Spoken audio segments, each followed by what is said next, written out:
Hello everyone, welcome to the season premiere of the first episode for season 2 of the Middleton Nytetime Broadcast. Oh my god, we made it to a season 2, everyone. Season 2, baby. So, not much has changed besides what you guys can visually see on the screen right now. I feel like it's a whole lot has changed. They're not used to this. They're probably not used to having technical faces to the voices. So yes, we've Well, there's that one episode. Yeah, but since that's been deleted, no one knows about it anymore. Never mind, this is the first time. I mean, we've discussed it before, but No, shut we up. took down. This is our first time ever. Boy, we made it a whole thing in the first episode that we told people why we got rid of it. But yes, 2023, so baby. oh, here's the thing, guys. We're still recording this in 2022, so the concept of you guys get to see this in 2023 is gonna be wild. So we're talking to people for the future. Boy. But I guess you guys probably already have read the title. So this is Middleton Nytetime Broadcast, Season 2, Episode 1, Closure and Resolution. Today we're going to be talking about 1080p, 4K, how to close programs. I'm gonna slap you. Not that kind of resolution, you dingus. Which one's the best? We'll tell you right here. Honestly, I could get into a whole digital discussion about how resolution depends on the game, but It does. that's not here nor there.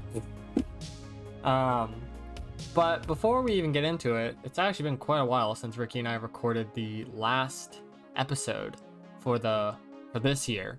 God, wow. We've already finished out this year of recordings at the time of this. That's weird. Okay. But yeah, it has been in real time. It's been a while since Ricky and I have recorded this just due to stuff. But I feel it's appropriate to do the very first icebreaker of season 2. So, Ricky, I'm gonna give you the floor first. Is there anything you want to update people on? Anything at all? But I gotta give vague updates because I don't want to date the episode. Bitch, I don't care. Painted my nails today. It's Pretty nice. I saw that you painted them black. Yeah, well, I mean, what other color do I ever wear? I want to wear like I have like two really weird color obsessions right now, where I either would like to do nails that are purple and black, Ooh, Galaxy. or yeah, probably like gel. But Yeah. problem with me is I'd either want to do that, or I'd intentionally want to get nail art done to where it'd be black nails and then it's got like that sort of granite crack look into it. But bitch, my nails are so bad because of my anxiety. I bite my nails, so it's like my nails are they're their own discussion. They have a mind of their own. Oh my god, I wish I could get like finger cones so I couldn't bite my friggin' nails. Get fucking fake nails. Oh my god, there was this thing that I did once where I had my sisters put acrylic nails on me, and if you bite acrylic nails, Yeah. think of the like actual like physical feeling of like teeth on chalkboard. Oh no, stop. No, Oh yeah, I'm with your good. teeth problems. I'm good. Is there anything else before I say anything? Nah, go on, man. 2023, baby. Let's go. Yeah, so I'm hoping, knock on wood, at the time of this, I will, at the time of this, I will probably have been at my job for half a year. Things are going good in life.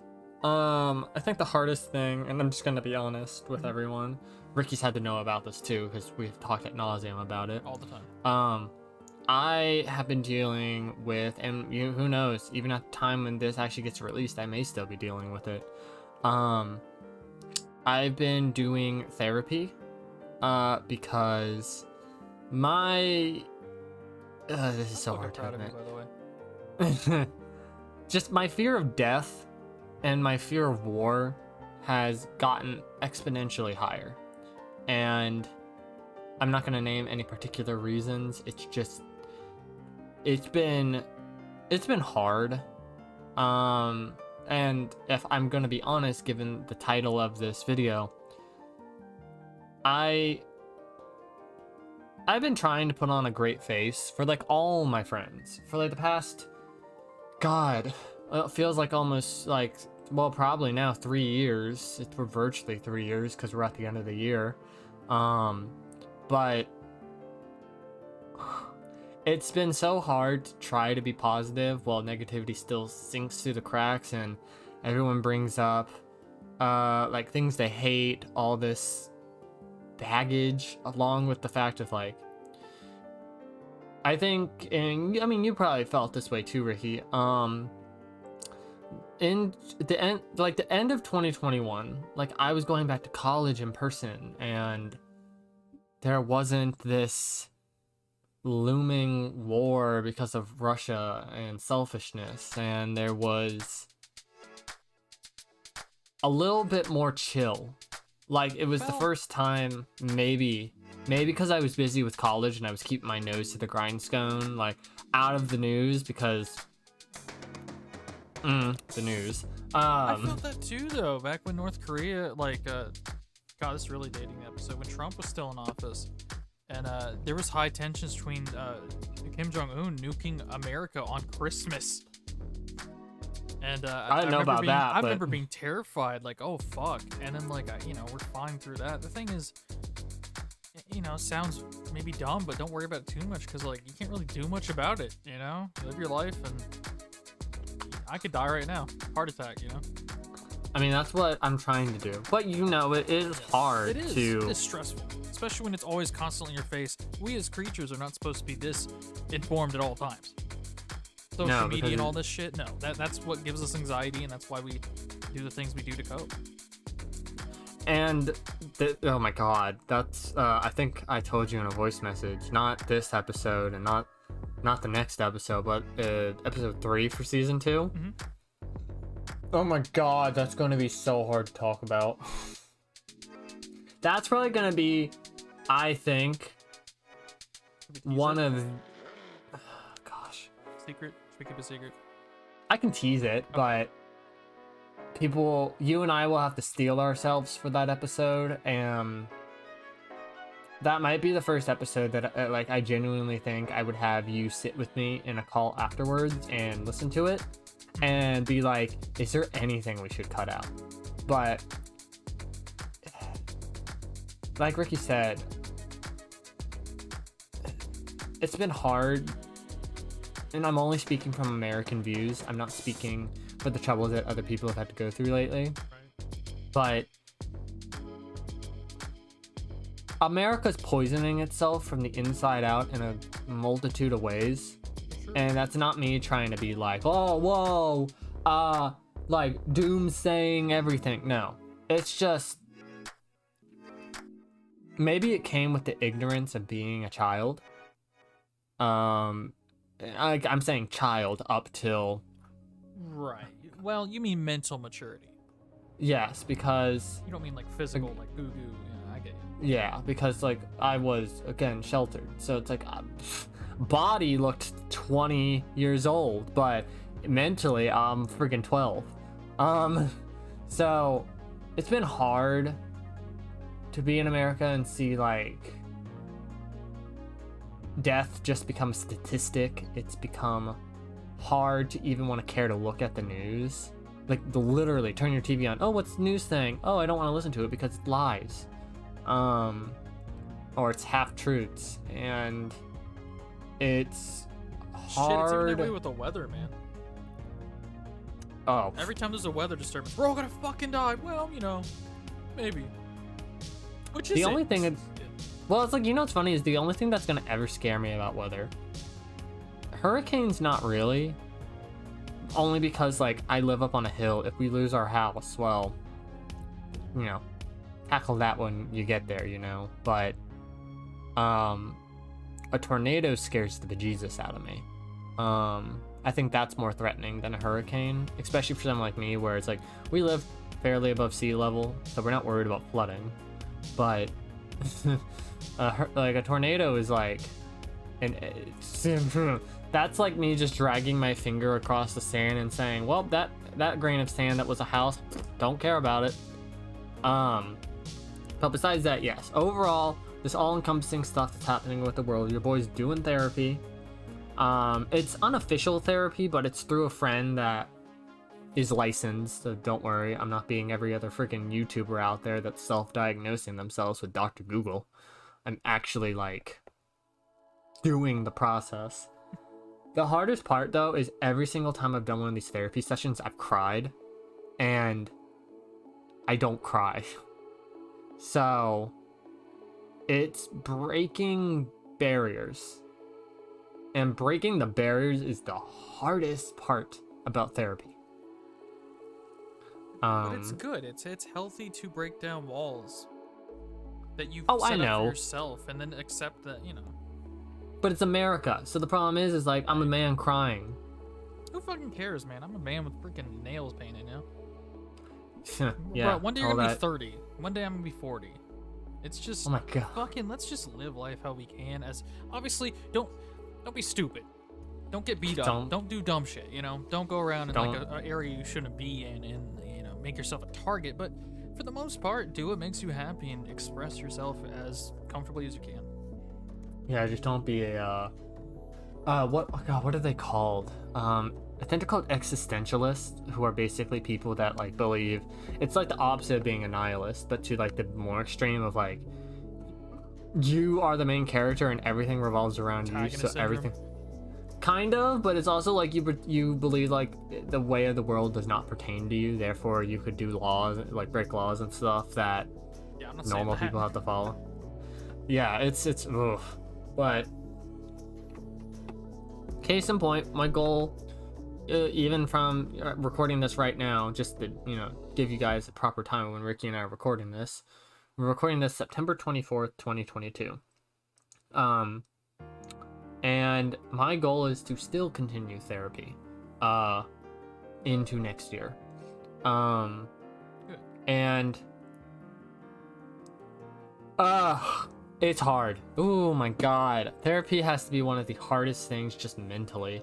Obviously, I'm not doing physical therapy. All my therapy needs to be in the brain. But I figured with me going through a hard time, I figured it couldn't be any better than trying to do what you do in therapy and find closure and resolutions. You like that transition, Ricky? That was sick. That was a good one.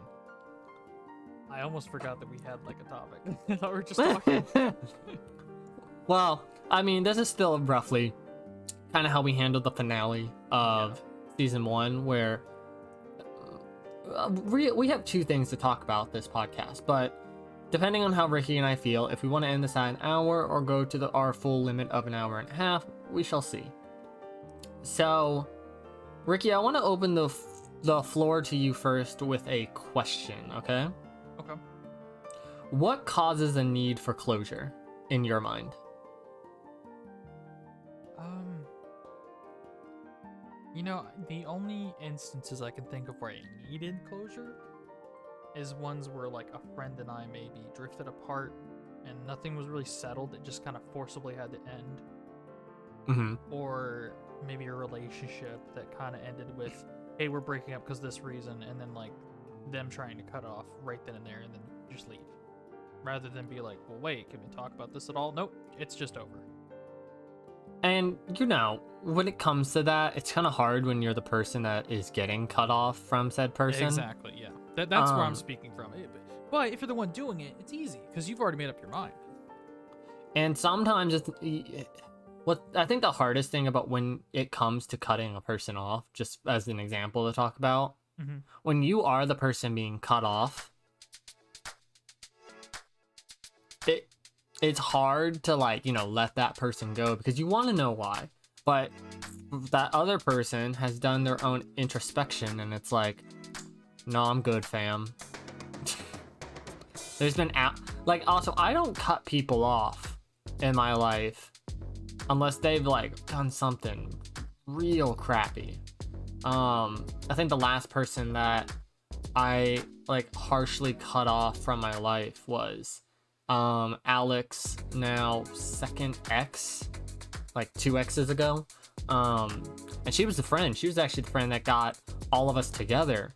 But because she was found cheating multiple times, Jesus. Alex was like, no. And honestly, That's a scenario I agree with. You know, if you've given someone many chances, eventually you just have to cut it off. That even applies to a friendship, to be honest. I mean, I'll be a little secret shady here. I mean, even you know that very well. I've done it 4 to 5 times, and I have. Ugh. You know what I mean? And eventually, you just gotta go. I need to stop. Well, it's also like I think I said in the finale of Volume 1, because I think I was actually editing that episode recently. You and I talked about how it's like we still want to like make new friends, and we still want to be open, but it's also like, this is the only way I can kind of say this, the fuse in which we have tolerance for shitty people has gone down because we're, in quotes, tired. Yes, I am very skeptical, especially on the internet, of everyone. I guess I'll talk about this. This is very relevant, and it's talking about a friend of mine. I'm not gonna out them, but they new friend of mine, very recent, has a lot of relationship issues. I'm talking bounces around every other month with a new person, and it's the same issue on. They fall head first into love. There's no other way of putting it. They fall really quickly for someone, and they just trust them. And I keep telling them, I'm like, dude, you don't even know this is a real girl. First of all, you never heard their voice, and conveniently their microphone's always broken, or they're conveniently always shy. And this is multiple people that always have the same red flags. That's like the literal MTV Catfish 101. Yeah. And I told him, I'm like, but they sent me a picture of them. I'm like, that doesn't mean shit. You need to give them specific cues, like, can you do a peace sign and hold up a Charizard? Can you something specific that it's a little harder to fake, you know? And then also, immediately, as soon as you can, you need to be talking on microphone or whatever. Like, 3 weeks of dating you, I better have heard your voice. That's all I'm saying. I think that's what's so good about, like, when it came to, because I'm usually against online dating. I think that was what was so good about, like, you and Brad, for example, was, one, you, like, he's well known. Right. 2, he showed his face. 3, everything has spiraled down to where you guys are. That has proven the fucker's real. Exactly. Yeah. Well, for context, he was a friend of a friend.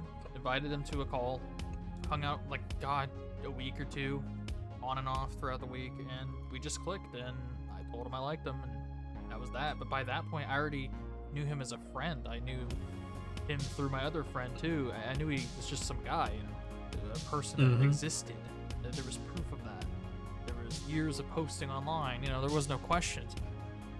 My friend here, I'm not gonna out their name, is dating a 20-year-old girl who has no social media, which I find hard to believe.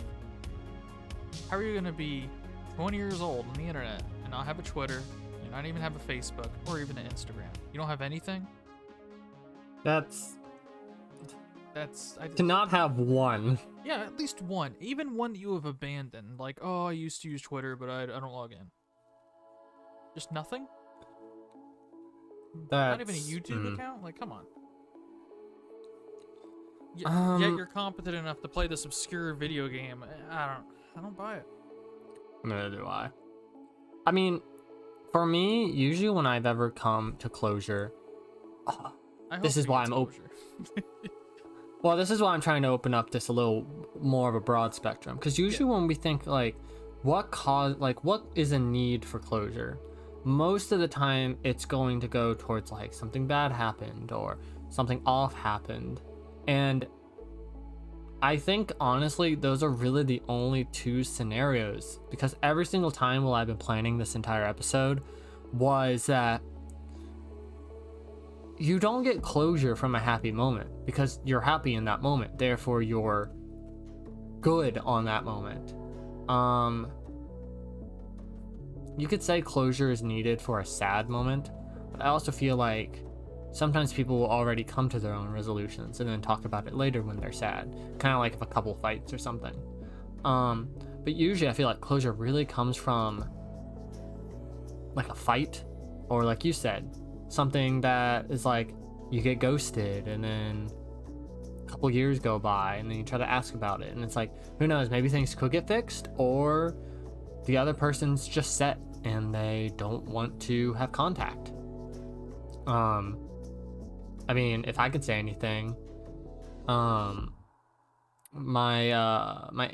this is so hard to say I know still exactly too. what's coming up. I'm sorry. This is another thing. Hey, if it's anything, I had a similar experience happen to me that I never really told you about. This will be the first time telling you. So go ahead and say yours.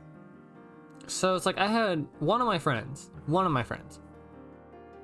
from 2010 to 2020, literal decade, was with this dude. Best friend I could have, and Ricky can even tell you that shows in the videos that that he used to see on my YouTube channel before I deleted all my gaming. Gone from 2020 to 2022. I could not text him, could not get a call. On his 3 social medias, couldn't get anything from him. Not even Reds. Wow. And one day I went to his house and knocked on his door. He wasn't home, but his mom was. And, you know, parents, they think their kids are going to be friends forever. So I talked to her and I was like, can you please try to have him call me at some point? And she's like, he hasn't called you? I was like, he hasn't called me in 2 years. And she was like, that's weird. So then, you know, a couple days go by and I get a call. And it's, you know, Rourke's number. I pick up and things were said where it's like, he ultimately just found a new crowd of people that he vibed with. I didn't meet the sort of more outgoing nature that he developed, and a part of me thinks that maybe this is a lie, maybe it's truth, but he also really did say he just liked hanging out with me because I had things that he didn't have. And that conclusion hurt. But as much as, like, you know, Rourke is one of the best people through my life, I don't think I'd ever want to be friends with him again. Because I don't think the connection could be made. It's kind of just like, it's sort of like, luckily with like the 2 people that I could even roughly consider exes in my life, I'm still friends with, because I don't think it ever got to the point where like feelings were as like developed as, like, let's say you and Brad or other people in multi-year committed relationships. You know, the hate, the awkwardness between it, just too much. So I ultimately was like, I'm cutting this off cold turkey, because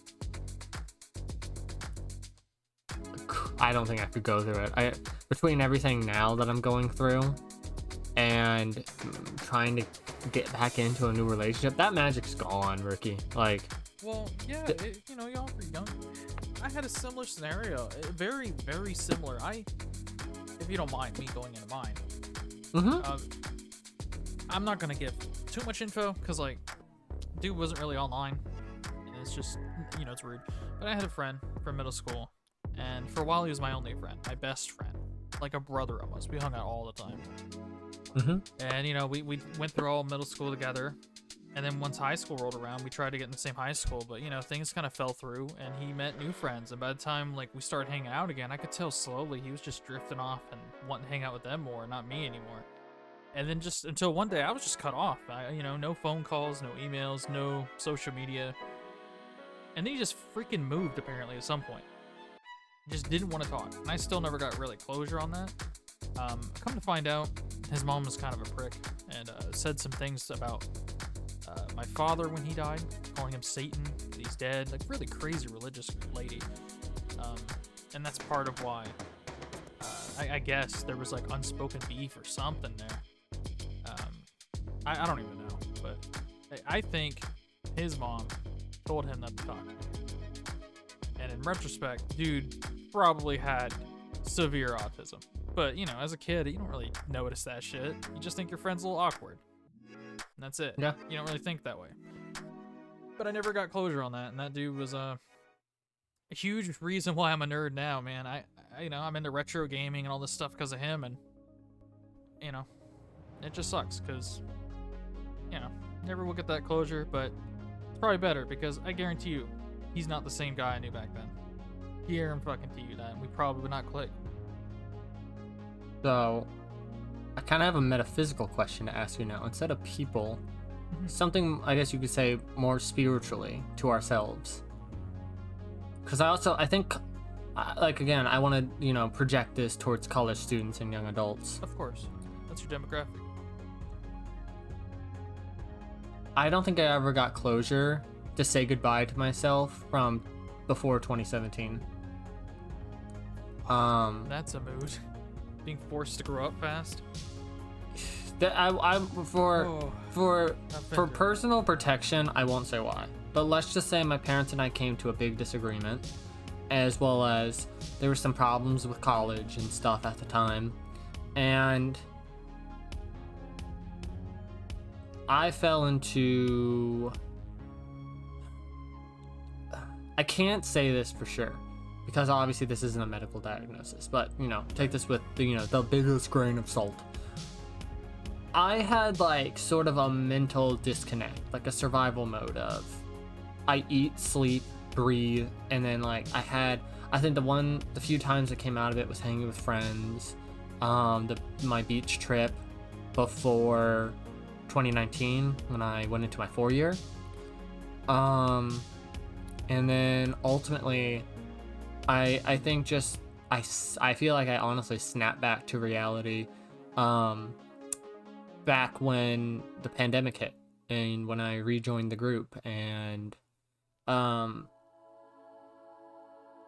it really sucked to not be able to say goodbye to, I don't think I've actually admitted this on the podcast. Jake is a nickname, everyone. Is a nickname that was chosen because originally my name was going to be Jacob, like as the formal government name. Damn. But my actual real name and then nickname before I did it, like no one ever calls me this anymore. Everyone's programmed their brains to call me Jake now, but it's like Thomas and Tommy were two names that I went by. But I'm going to be completely honest, the reason why I started going by Jake when I started working was I was like, Tommy's dead. Like spiritually, he died with my YouTube channel like a long time ago. And there's no way to have closure on it because as people, it's not like just because I was like fucking feel like I was disassociating the entire fucking 4 years that I had to do that stuff.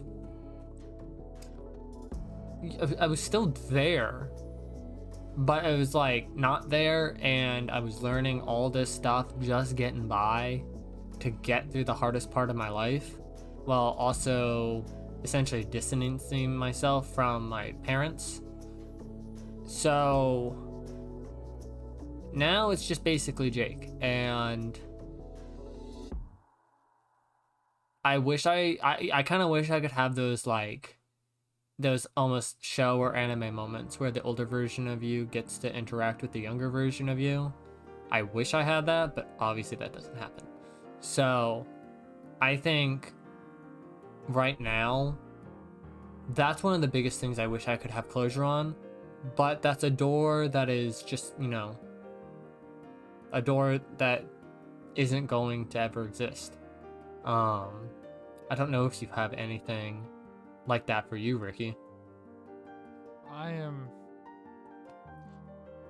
Shit, man. You don't have to share it if you don't want to. You and I are way more alike than you know. However, my scenario was a little different. When I was younger, I was naive. I didn't know how the internet worked.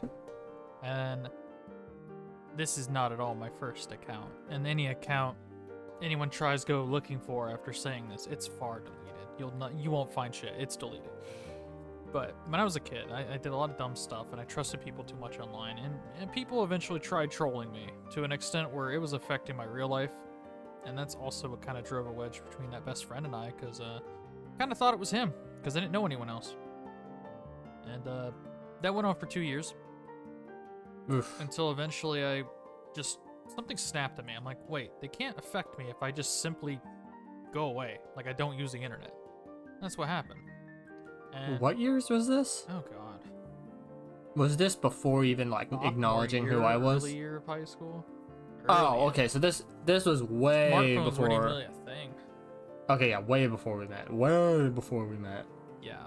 No, this is one of those things like don't tell people. So and because of all that, it's leading somewhere. I became jaded. I realized I can't trust anyone online. Everyone online is an asshole. That's what I thought.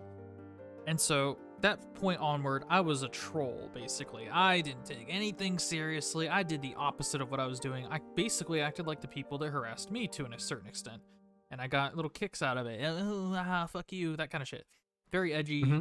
That's what I became, because that's how I felt like everyone online acted, because I was treated badly for opening up and being nice. And I made friends through being a troll and shit. Again, nothing horrible, nothing god awful, but just like shit posting here and there, being rude to people you'll never meet again, that kind of shit. But eventually, down the road, I did get closure. The person that trolled me came up to me, found me somehow through some social site, and he's like, "Hey, dude, you don't know me at all, but I was the guy that like started all that, and I wanted to say sorry." And it blew me away. I'm like, "What? I actually got closure on this? What?" And I didn't really trust him either afterwards. Fast forward like 10 years from now, which is now, very popular pornography furry artist, and I'm not gonna out their name. Yeah, very popular. It's just crazy how that happened. I have not spoken to them since. I don't know what we would relate on. It's probably awkward for them too, but at least like he was very open. He's very much like, I was in I was in college, and I just wanted something to do, and it was fucked up, and I thought about it. And I just wanted to give you like, hey, I'm sorry. And I don't know. I feel like after that point of getting that closure, I slowly like shifted my mentality to being more myself online, or at least an exaggerated version of confidence of myself, versus this everyone sucks. Yeah. Well, I think it's even now. It's like you were probably doing again what was popular at the time, which was how YouTube makes everyone be, which is like you've got to be a slightly or majorly exaggerated part of yourself. But now, again, I say everyone's tired. So it's like anyone that was loud and crazy and wah stuff, no one really wants that. How many years Still, of high you know, school is there? It's like 5-6 years of high school. There's 4 years of high school. A good 4 years. I'm not even like doing this for pity. I didn't have friends for 4 years because of all that. It like fucked with me that bad. I also dealt with my father passing. I just didn't trust anyone. So for 4 years, I just no one in real life, no one online. I just kept to myself. And then a couple years happened, and then you got stuck with me, bitch. Exactly, but that's just crazy to think about, like me now versus me back then. I wish I had a time machine and be like, look, man, you're fine. This is just stupid internet bullshit. You'll be fine.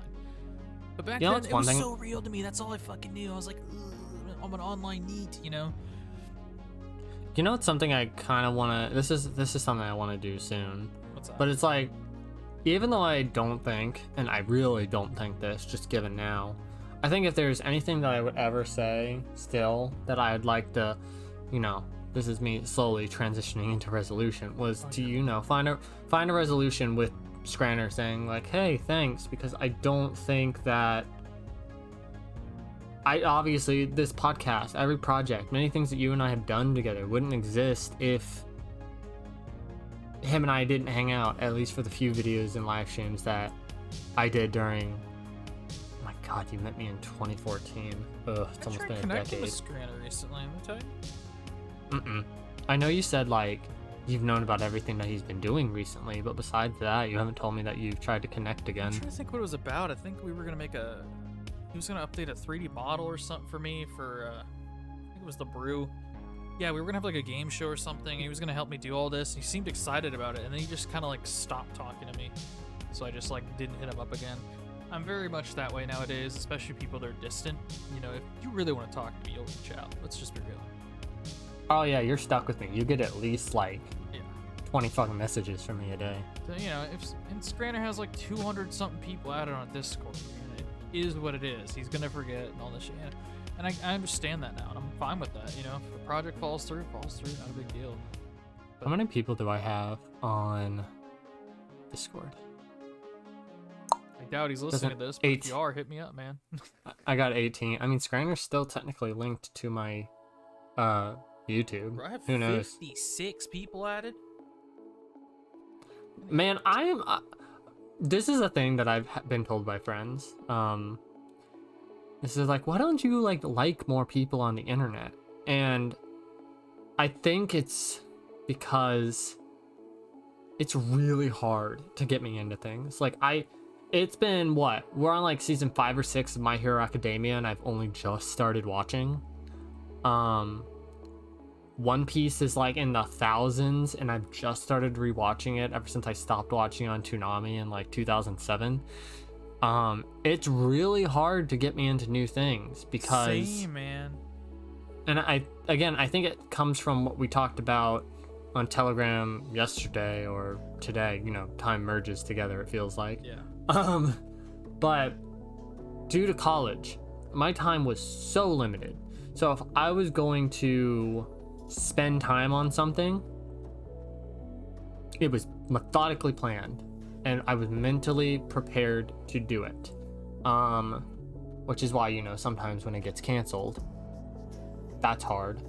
Or when people try to spontaneously do it, and then I'm like, okay.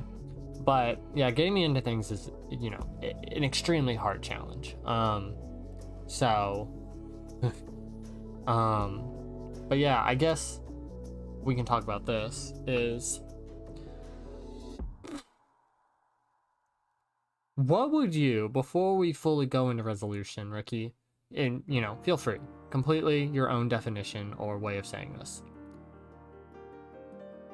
What do you find is the difference between closure and resolution? Because I find closure as being the process of getting to a resolution versus a resolution being doors opened or shut again, and you're either trying to fix whatever happened or both of you go separate ways on the opposite side of the door.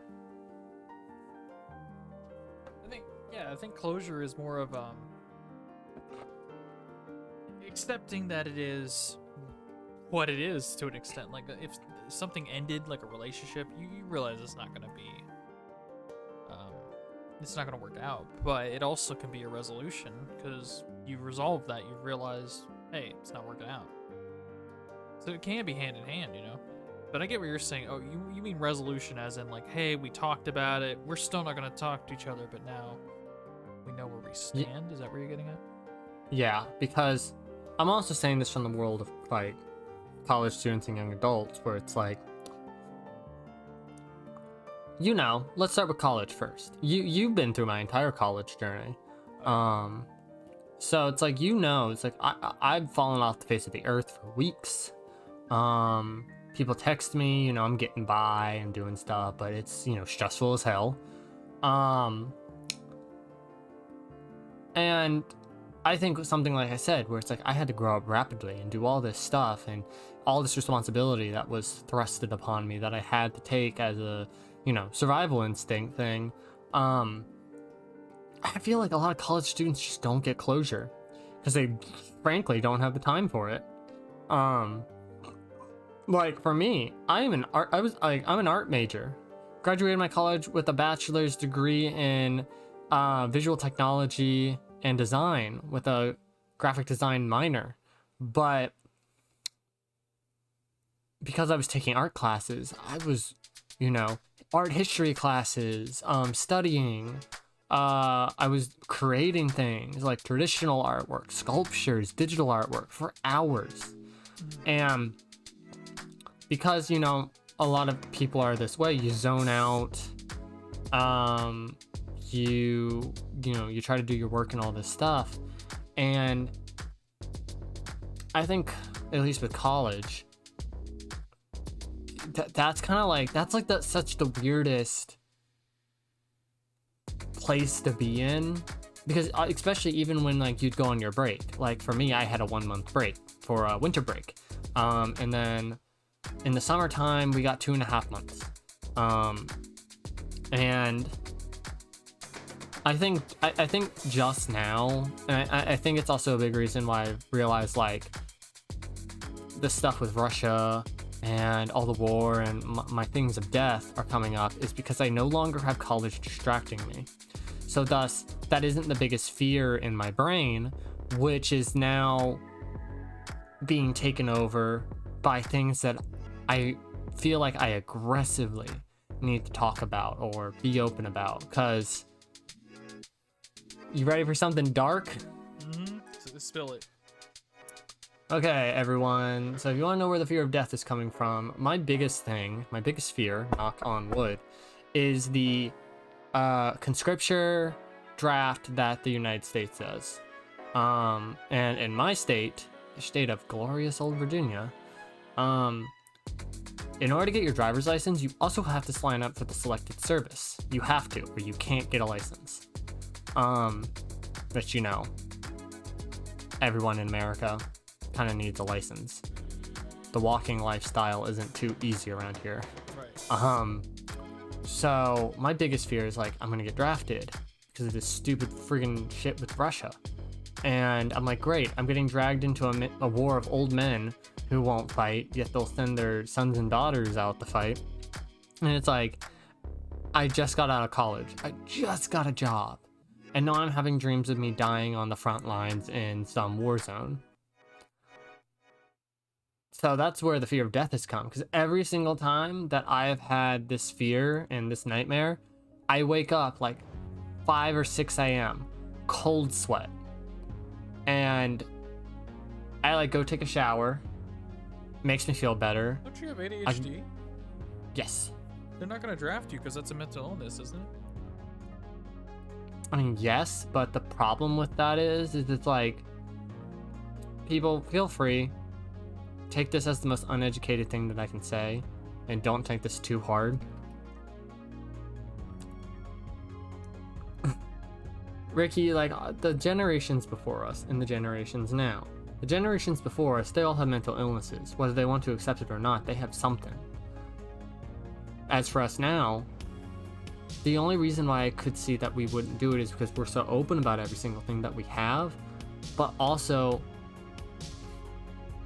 some people are, like some people in our generations exercise and are very physically fit people, but they might not be mentally, or some people might be mentally, but we're a part of what's called the like couch generation, where it's like, we've grown up with consoles and technology and all this stuff. And I think they even called it back in the early 2000s, like the Nintendo generation, where it was just like people would be inside all the time and you didn't have a lot of physically active people. And then when mental illness became a thing that was more talked about, it's like you're just seeing how mentally flubbed up people actually are.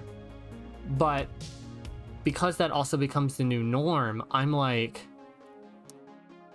are they really even going to care about that in such desperate times? No, admittedly, no. I mean, if something to the extent of what happened in Ukraine happened, I feel like it's whoever they can get. Yeah. Unless you're evacuating, you need to stay and fight kind of deal, That's probably But here's what it's the problem. gonna boil down to. But here's the problem. Like, let's say we're getting shipped over to another country. I don't know if that would happen. I feel like it'd be more of defend your own land. I mean, and here's the thing too, is like I've even been like, I could take up another position that wouldn't require me to become infantry, because there are your gun-tooting Americans that want to go on infantry and sacrifice their lives for the greater good. But I'm selfish.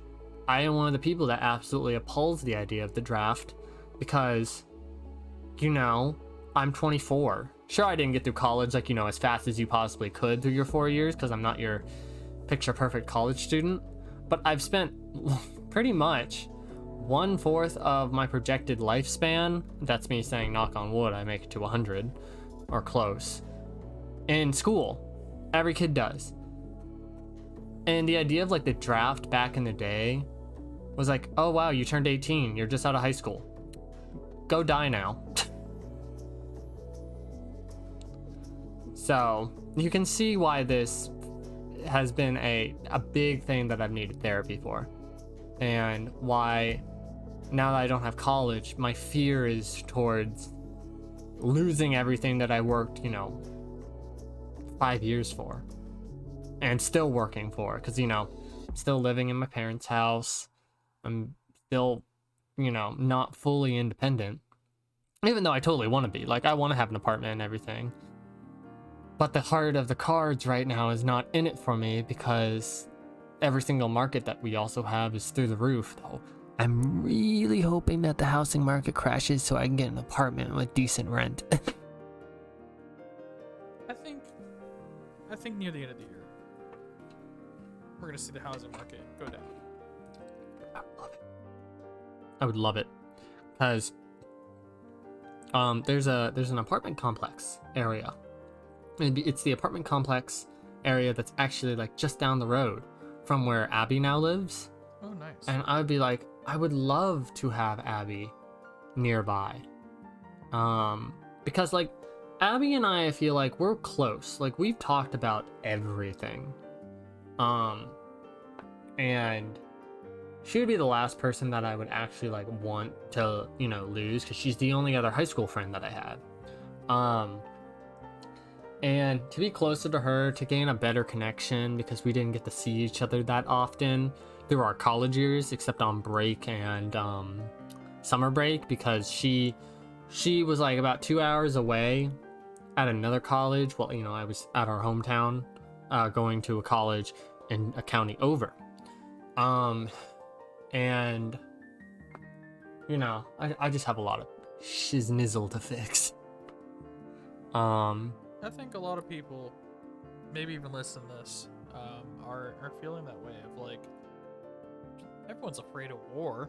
I don't think anyone's excited for it. Yeah. It is one of those things that's hard to get at.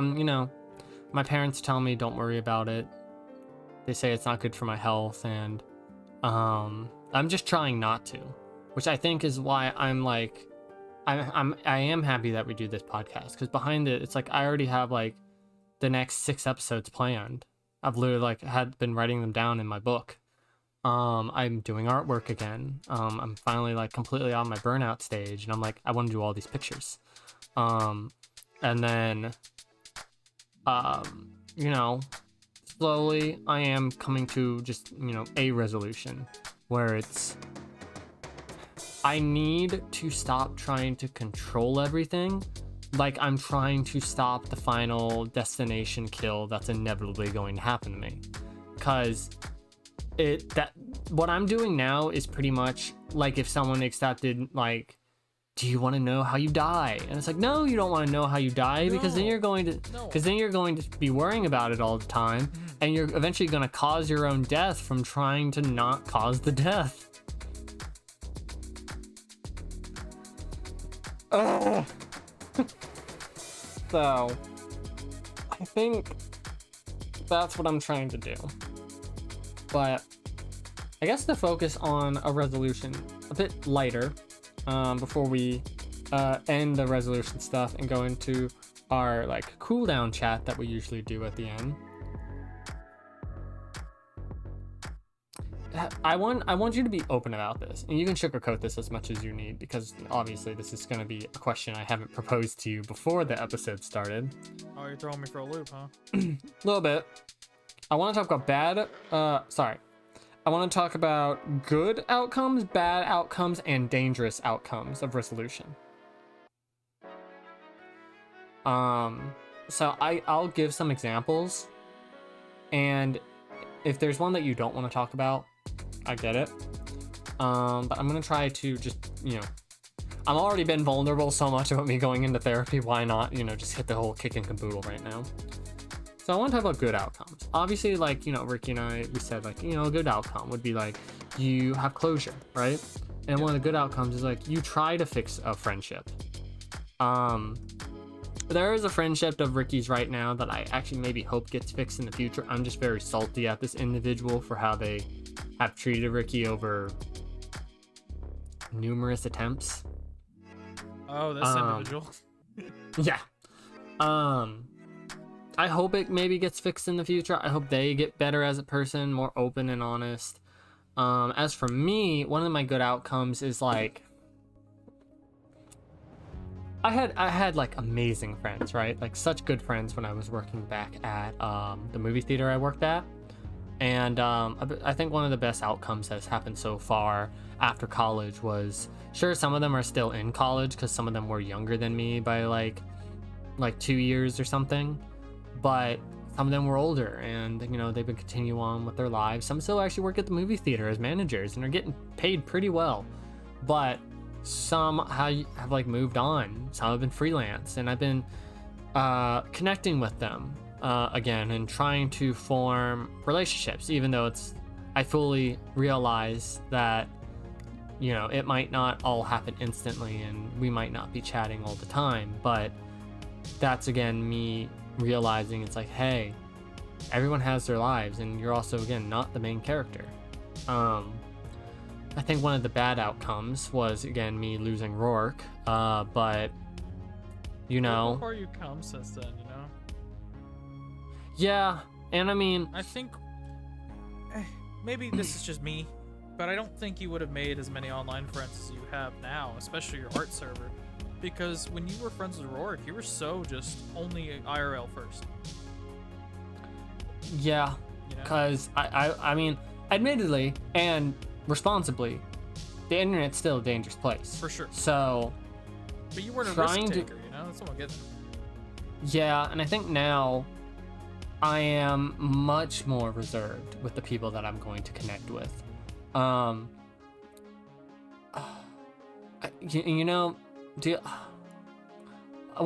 don't get monetized, so I don't care about saying this. I think one of the most dangerous outcomes that could ever happen out of a closure situation would be...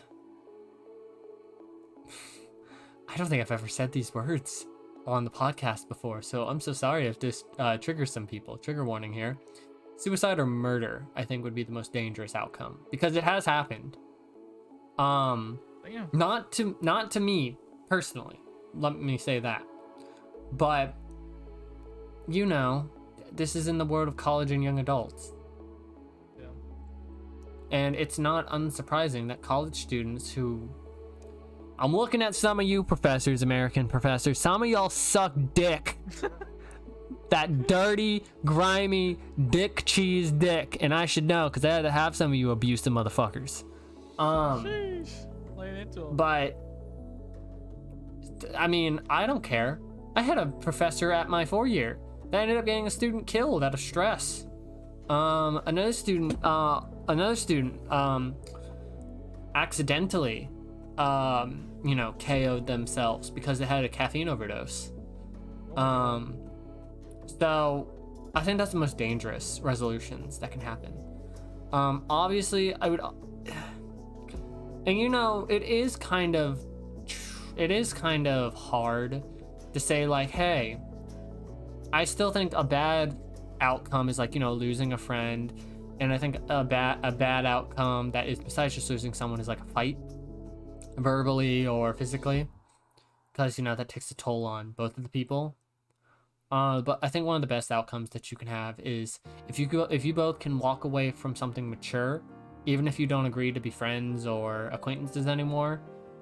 If you can walk away that way, I think that's one of the most responsible things, because we live in a day where in order to get your point across, you have to say 50 swear words in one sentence, or you have to be loud, which again, I think is a big reason why nowadays it's so hard to, care about the news or care about politics, because I've been told, and sure, some of our friends, our international friends from across the pond, they're not from here. But I don't think it takes a person from the United States to understand that America's on fire. And sure, Americans don't sound like it, and we're morbid, and we're all this stuff, but it's like you kind of have to be, because being this morbid, downplaying the severity that we ourselves, it's kind of the only way that we can cope with things, or else it does lead to some, like, it does lead to breaking of ties and all this stuff, which was, I think, a big reason why many people that are currently in the group that Ricky and I are both in, 2 years ago, I stopped politics in the group, like dead turkey. If anyone talked about it, they got in trouble. And then it came back, and you know, it came back because people could be civil about it. But I think I ended it because I didn't want any bad outcomes to happen. And I wanted everyone to stay friends. I didn't want to just come into the group chat, be like, no politics because, nah. No, I literally did it because, people were getting into like hour-long discussions when some people, all the time. Yeah, when people are just coming home from school or work, and it's like, man, we just want to be here and vibe and talk about like old Nickelodeon stuff. Or you and Mega definitely love Hanna-Barbera as a specific artist for his shows. So it's like people just want to talk about that. No one wants to talk about like cranky old temper tantrum Donald Trump and his racist old grandfather Joe Biden. But I want to have like a meaningful, passionate conversation, which is going to be life-changing. No, that doesn't fucking happen. You're in a friend group full of nerds who like geeky shit. Nothing's going to change from that. People would rather have a discussion about dicks, the introspection of a dick, for 5 hours. Yeah. Than do that anymore, just because it's exhausting. And hey, to all of my viewers, to any of you that love politics, y'all are in the space of the most tumultuous stuff. And I openly respect you if you are a person that can have an open discussion about things. Even if something someone might say is objectively wrong. But at the time, because it was just, I think that was the biggest time when hate was the biggest thing. People were cooped up in their houses. They weren't used to COVID. Everyone was scared, blah, blah, blah. Nowadays, most people have come to the resolution of, we're going to mitigate any way to not get sick. We're going to go about our day and, just try to work. And, come home, relax. I think for me, and I said this a long time ago when I think Mega was really like down in the dumps about a lot of things and he didn't really know what to do with his time. I think one of the biggest things was teaching myself, love your small achievements. Like Ricky, like you finishing a song, right. Me finishing a picture, or us doing this. I think one of my biggest achievements that I'm ever going to give us is, every single time we finish one of these episodes. Sheesh. Especially lately with all the crashing and shit. Oh my gosh. Oh, I don't even know what I'm exporting this as. I guess we'll find out when I'm done.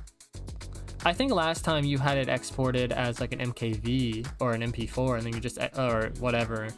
I converted it after, I think, yeah. I can't remember anymore. But I think to come to this, Ricky, is there anything in your life that you could say is like a you know what, actually, let's say this just to end it off good before we go into the cooldown chat. What's one of the best resolutions that you've ever gotten out of your life that like genuinely left you happy and you were okay with walking away from it?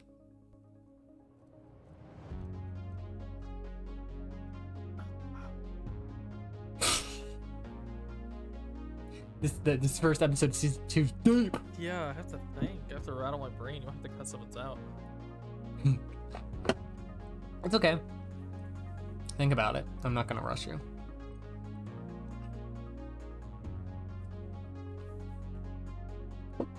Sorry, I'm also yawning. It's fine. I think whenever there's a fight with a friend, and it's been a while, and you can reconnect and admit that you both were wrong, I think that's a pretty good feeling. It's very mature. No one blamed each other. I've had that happen recently. And it's just nice. it's less of like I'm being manipulated and gaslit to think that I was the only one in the wrong, but more of like, yeah, we both were just idiots, and now we've resolved that, and we're gonna like work at not annoying each other. But I don't know. That's a pretty good feeling. Sorry if that's lame. Yeah. For me, it's cool. I think this was kind of like an intermittent, like medium outcome that I've ever had. God, I'm thinking about Taco Bell right now. I'm so sorry. This is kind of a burrito supreme. Oh, sorry. God, the Taco Bell, everyone, is like my comfort food. So because I'm like very vulnerable right now, I'm like thinking about Taco Bell. I think one of the most like medium things that I ever had was, like we cut Sam off from our group, but I think it was like, God, I think it was almost like a year later. I still followed her. She didn't block me on Instagram. I don't even know if she still does now. But I honestly wish I was like, I'm sorry for everything that happened, but I had to side with the guys because I was gonna, obviously I had close ties to them too. And I didn't want to lose them for someone that I also was just seeing made the bet, like one of the worst mistakes that you can make, which is cheating on someone. And while I don't know how she is as a person, I don't know if she's gotten better or worse. I think one of those things was I just did the kind of mature, normal response of like, I hope at least in life everything gets better for you and you're still able to do stuff. Because it's like, I don't wish death on most people. And while cheating is bad, it's not a war crime. So I was like, I still wished her like the best that she could do. And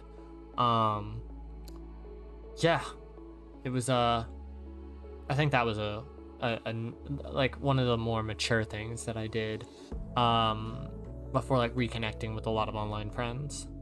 But y'all, I don't know about you, I gotta break character for a little bit. Let's go and do this cooldown chat, because this has been a very full podcast for the last hour. Yeah, it's been heavy. My back's hurting from all this heaviness. All this weight. All this weight. So Ricky and I have been talking about wanting to do this for a while, but I figured why not do this in the cooldown chat. Ricky, you and I love actually talking about ADHD sometimes because it's got its quirkiness. Yeah.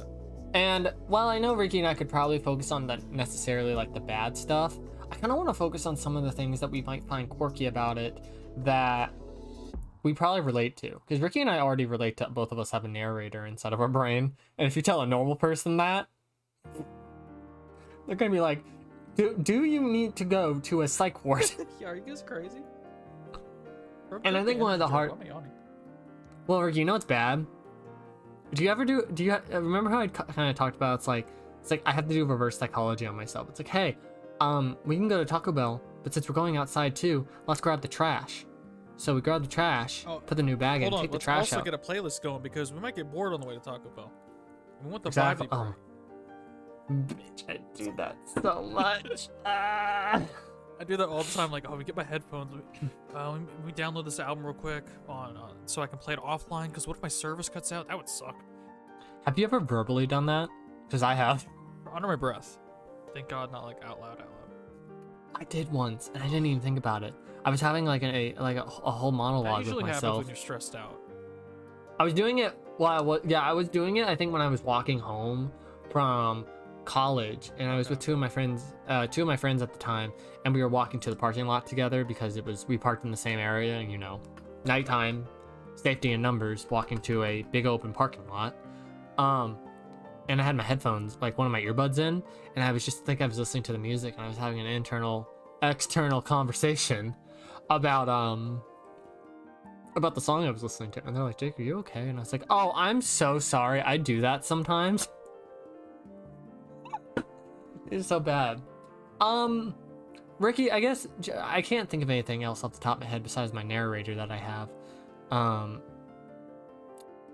What's another ADHD thing that you think of that we might compare to? Because I'm curious how, for you and your individual self, how that works. I stress clean, and I don't know I'm doing it. Oh, do you do that procrastination thing, and then you get that like big surge of energy, and then you clean? Like for me, I could be like sick or something too, like, oh, I'm about to throw up, and then I'll be like wiping shit down as I'm sitting there, about to throw up on the toilet. And I'm like, what the fuck am I doing? Why am I cleaning? Just random shit like that. I'm like, oh my god. I don't know. It's like my idol thing I do. What is like? Okay, this isn't an ADHD thing, but I think it's like an irritant to it. So I have scoliosis, everyone. It just happened from bad posture, and I grew really fast. I have the stretch marks to prove it. But because of that, if you were to look at an x-ray of my back, so like, everyone just think about this for a second. You're standing behind me, so you're looking at my back. Notre Dame. Actually, no, my spine doesn't bend that way. Oh, okay. So if you were looking at me, like say Ricky, you're standing behind me, right? Damn, is that a girl? My hair's not that long yet. I wish. I'm kidding. But say you're looking at me. So if you were like, thinking about like how my spine goes, think of like from my neck to my shoulders, the normal shape, right? And then it goes like down and then curves to the left and then straight back down again. And because of that, I have like constant shoulder blades / lower neck pain. And one of the things that I've developed is like I constantly, even if my neck's not sore, and this actually causes it to be sore, I have to roll my neck. Like, when you want to try to crack your neck, you circle it around. It's become such a bad thing. And I think it's only gotten more aggressive because when you have ADHD, you also probably most likely will have anxiety. And those two things are the best pair for each other, but not the best pair for you. And so you're going to want, like, you probably have been moving and, like, fidgeting this entire podcast. Shut the fuck up. Yeah, man, all the time. I shake my leg. I have restless leg syndrome. I move around my chair a lot. I got my fidget cube with me. If anyone watches my streams and why I have a filter on, that's why. It's to filter out all my movement. I best believe whenever you were playing KO, you were fucking moving. Oh yeah, that game. Oh. But I think that's like one of the things is when you have anxiety, you like to move a lot. And when you stay still, like Ricky, just try to stay still, like right now, as still as you can, okay? Do you feel like sort of like a wiggling? Do you feel like a wiggliness in your limbs and stuff that you just like you want to move a little bit? Oh yeah, for sure. Yeah, this feels uncomfortable. Versus like when it's like even if you can just like sway or like I've become really bad at it with my goatee now. That's weird to say that I have that. I play with it a lot, and it's become my new toy. Oh, new toy, huh? 2023, Jake got a new toy. God, I can't say this on YouTube, but all I'll say bluntly is I wish I did have some adult toys, but I don't want that on my credit history.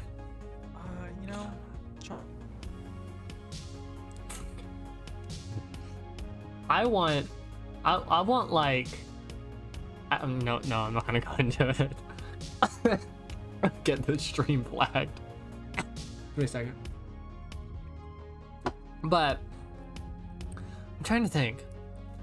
Besides like the anxiety, the narrator, and the fidgetiness, is there anything else that you can think of that comes with ADHD? Like for you physically?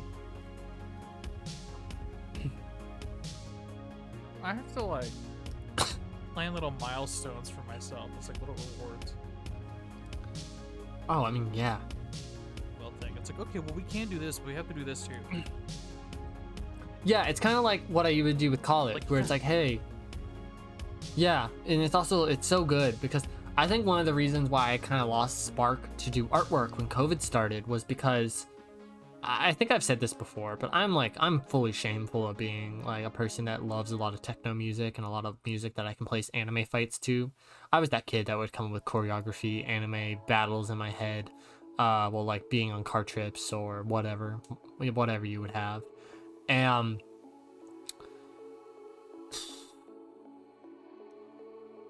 whoa, you want to talk about ADHD? I just completely blanked. I didn't know where you were going with that. Oh god, that was real. What were we talking about? Well, everybody, it's been a great episode. Oh my god, if that ain't a metaphor Oh my god. What were we talking about? What did you say? I don't know. Oh god.